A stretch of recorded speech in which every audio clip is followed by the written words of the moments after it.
हम सिर्फ ये जानने की कोशिश करेंगे आखिरी एक लाइन में कि तजुर्बा, एक्सपीरियंस्ड या फ्रेश रॉ एनर्जी, आपके हिसाब से एक लाइन में। अब आप हम जो है ना मेरे हलक में उंगली डाल रहे हैं। नहीं समझ गए ना? नहीं, आपके हलक में नहीं उंगली डाल रहा हूँ, क्योंकि आप बोलते हैं तो बहुत कुछ लोग सुनते हैं, मानते हैं, और हम लोग भी, मीडिया वाले भी जानने की कोशिश करते हैं वो हम कि समझ आपका रहे हैं, आप तजुर्बा। क्या सुनना चाहते हैं वो हम समझ रहे हैं। देखिए,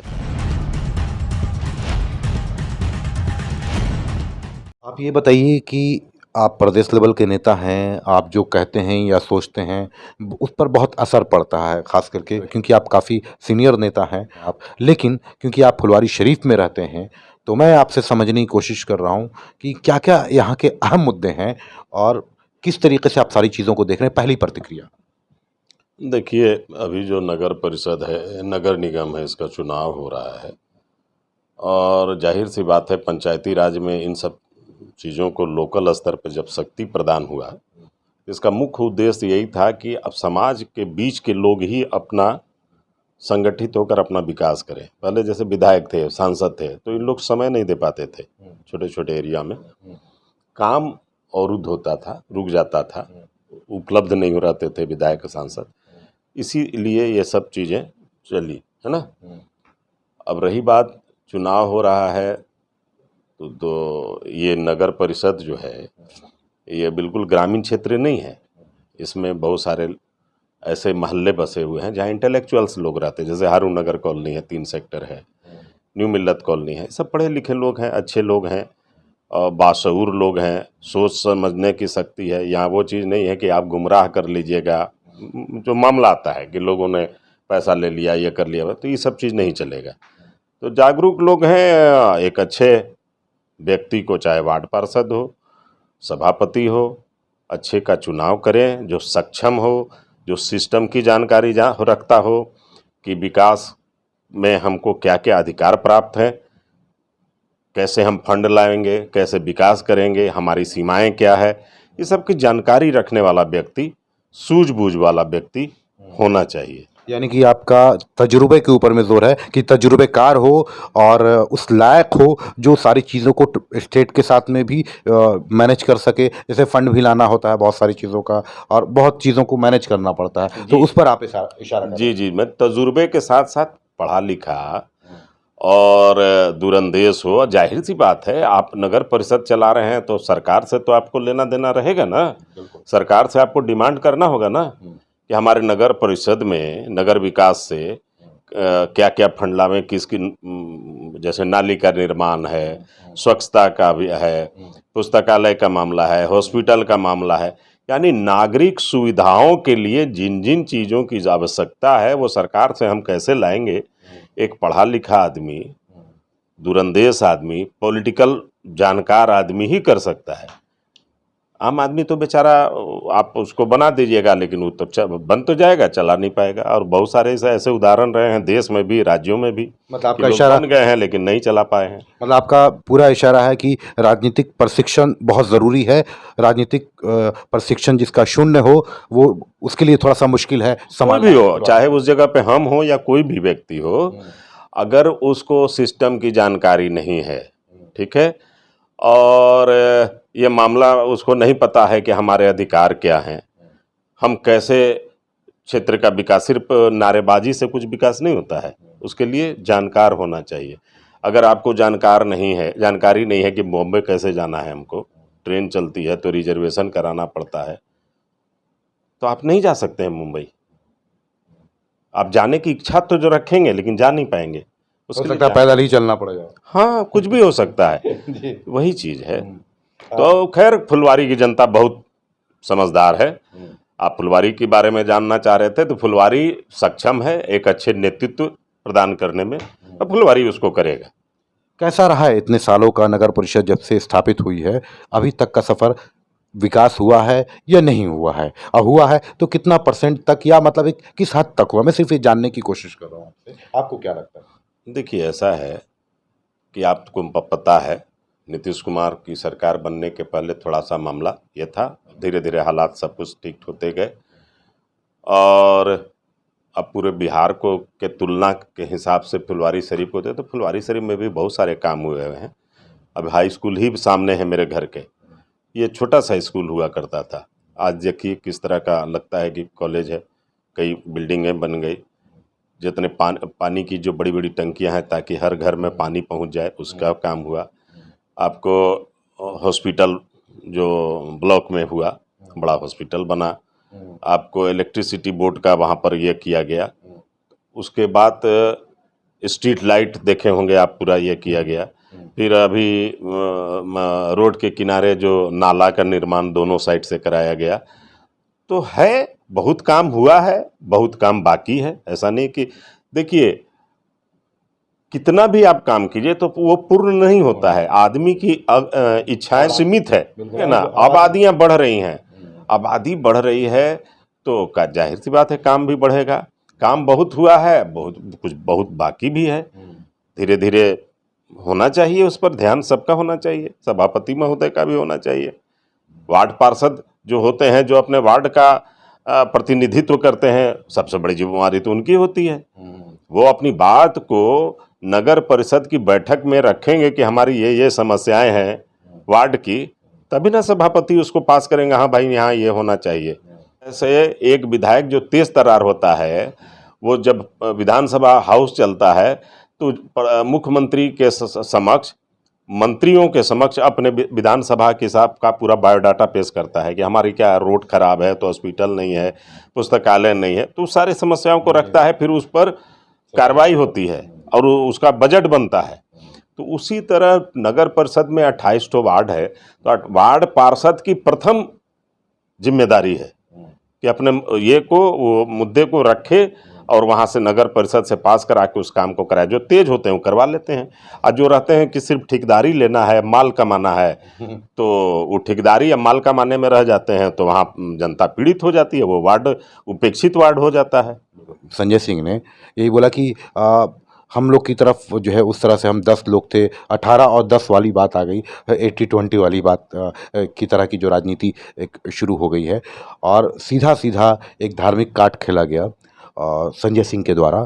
खुद हमारे चैनल पे न्यूज़ फोर्स पे ही उन्होंने कहा। तो ये इस तरह की राजनीति को किस तरह से आप देख रहे हैं आज के वक्त में, ये मैं आपसे जानना चाहूँगा। एक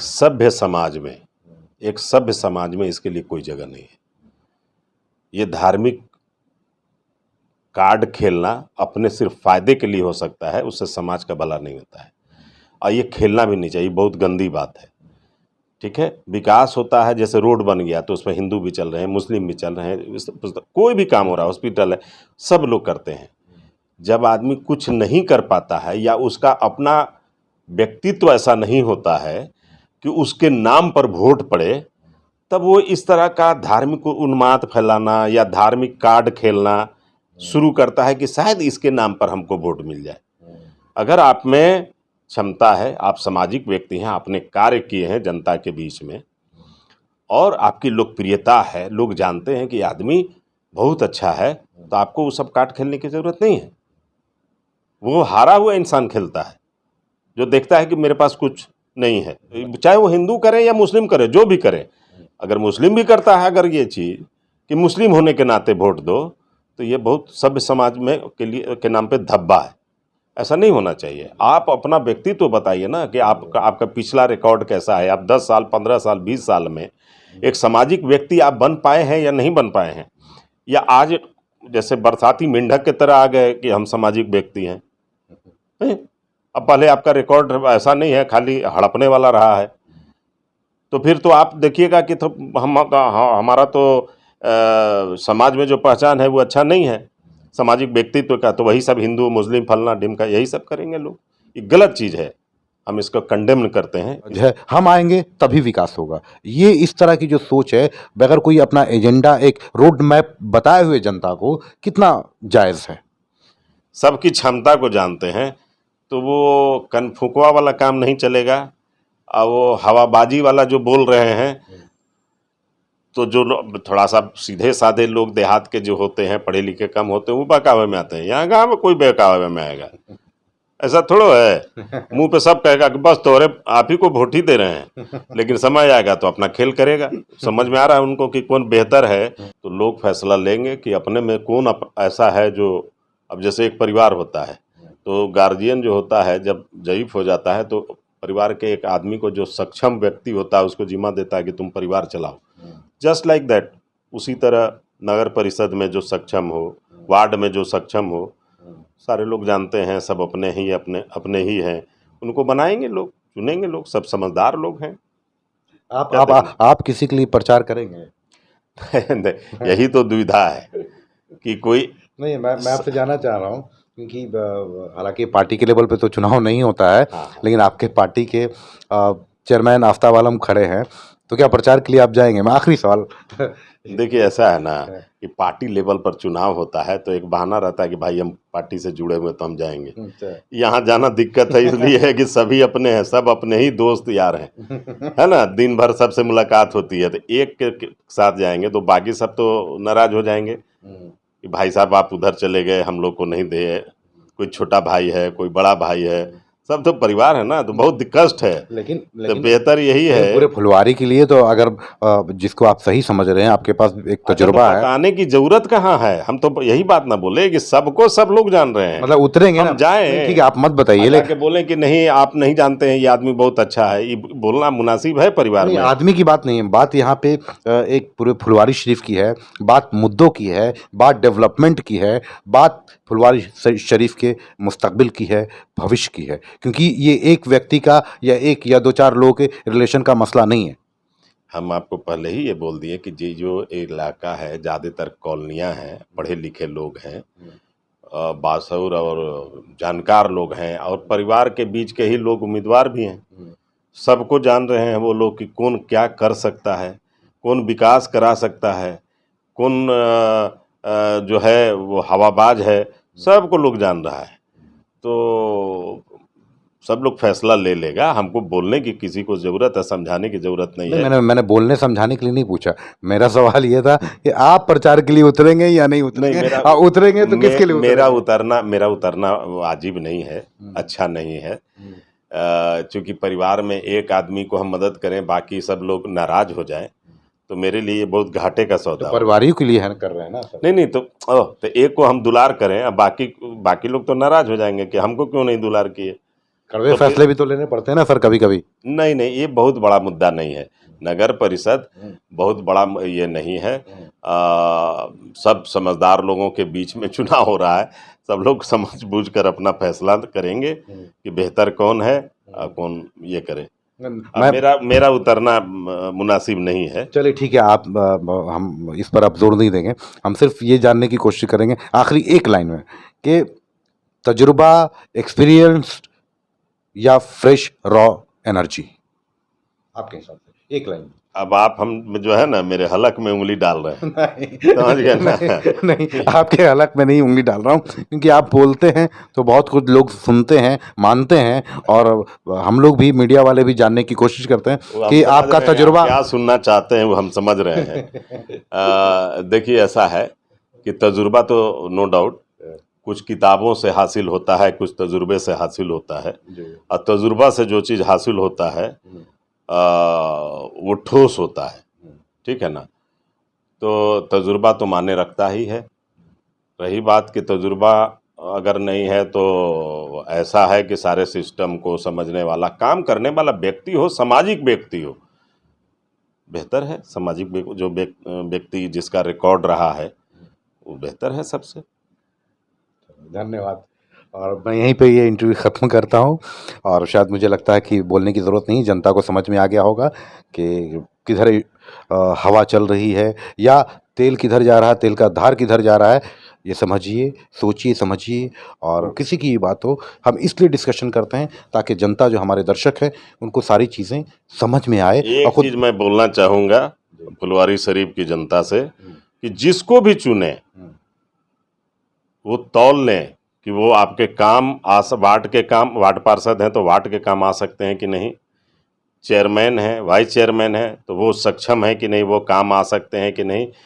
जात पर, धर्म पर न बटें, आप रिश्तेदारी करने नहीं चले हैं, आप एक अच्छा नेता, एक अच्छा समाज सेवी को चुनने चले हैं, उस पर आप वोट करें।